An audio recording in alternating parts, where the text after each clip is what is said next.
सबसे पहले तो महेंद्र जी, महेश जी की पूरी टीम को धन्यवाद, क्योंकि आज का प्रोग्राम थानागाजी का था।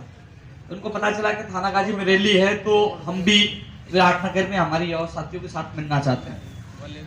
तो सबसे बड़ा जो सवाल है, मेरे बुजुर्ग साथी भी यहाँ कुछ लोग मुझे दिख रहे हैं, मैं उनसे पूछना चाहूँगा कि आप बड़ी मेहनत करते हो, खेती करते हो, कहीं जॉब करते हो और अपना पेट काट कर बच्चों को पढ़ाते हैं और वो पेपर बिक जाते हैं, तो कितना दर्द होता है।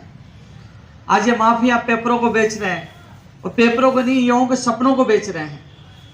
तो आज बड़ी अच्छी रैली रही है थानागाजी में, अच्छा जोश युवाओं में था, और स्पष्ट नेताओं को खुली चेतावनी दे दी है कि एक भी पेपर लीक हो गया तो तुम्हारा भविष्य लीक हम कर देंगे, खुली चेतावनी दी।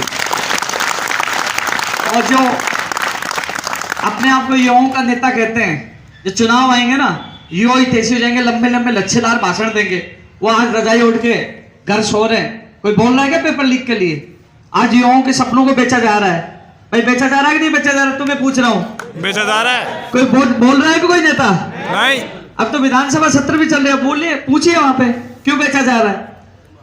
ऐसा कानून ऐसा लेके आओ ना जो उम्र कैद की सजा का प्रावधान हो। आप राजपासा एक्ट लागू करिए, राशुका एक्ट लागू करिए, कम से कम 12 महीने तक वो बाहर तो नहीं जाए, जेल जाते हैं, वापस छूट जाते हैं। आपने देखा रिट में 100 से ज्यादा करीब गिरफ्तार हुए, 91 से ज्यादा बाहर आ गए। सेकंड ग्रेड में 58 गिरफ्तार हुए, 41 बाहर आ गए। अरे आप पकड़ते ही क्यों हो? जब उनको व्यापार करवाना है, पेपर लीक करवाना है, तो क्यों पकड़ रहे हो? क्योंकि नेताओं की और पेपर माफियों का गठजोड़ है, और जिस गठजोड़ को हम खत्म करके रहेंगे। पूरे राजस्थान में जगह जगह युवा आक्रोश महारैली निकाली जा रही है। आज थानागाजी में युवा आक्रोश महारैली निकाली गई है। और आप लोग, जब महेंद्र जी ने कहा कि हमारे युवा साथी मिलना चाहते हैं, तो मैंने सोचा कि जरूर मैं हर युवा से मिलूंगा, हर युवा को जगाने की कोशिश करूंगा कि ये नेताओं को खेतो कि यदि हमारा भविष्य आपने लीक करने की कोशिश की तो ये चुनावों में आपका भविष्य हम लीक कर देंगे, खुली चेतावनी दे दो। हम कमजोर नहीं है। अरे युवा का उल्टा वायु होता है, और वायु चलती है तो अच्छे से पेड़ पौधे उठ जाते हैं। अपने सामने कुछ है क्या? सबसे ज्यादा वोटिंग किसकी है? तो जीत की चाबी किसके पास होगी? तो जब हमारा भविष्य ये लीक कर रहे हैं, पेपरों को बेचा जा रहा है, तो हम इनको बख्शेंगे क्या? तो आप लोग तैयार हो? यस। अब नेता, अब सुनो, आपके पास ही आएंगे वोट मांगने। किस आपके पास ही आएंगे? जाति के नाम पे, धर्म के नाम पे, पता नहीं क्या क्या नाम पे। लेकिन ध्यान रखना मेरे युवा साथियों, अपनी रोजगार, नौकरी और पेपर लीक मुक्त राजस्थान के लिए आपको वोट करना है, और खुला कहना है यार, आप युवा समझदार हो। बेच दिया, पहले रीट का पेपर ट्रक में पलट गया, सेकंड का पेपर बस में, और ऐसे हालात रहे, हम नहीं जागे तो ये टेम्पो में बेच देंगे आपका भविष्य।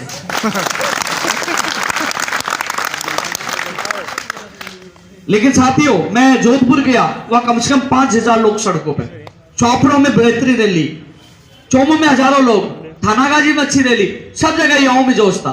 लेकिन यहाँ आने के बाद देखा कि आपके विराटनगर में युवाओं में जोश कम है गया। कम से कम अपने भविष्य के लिए जागो।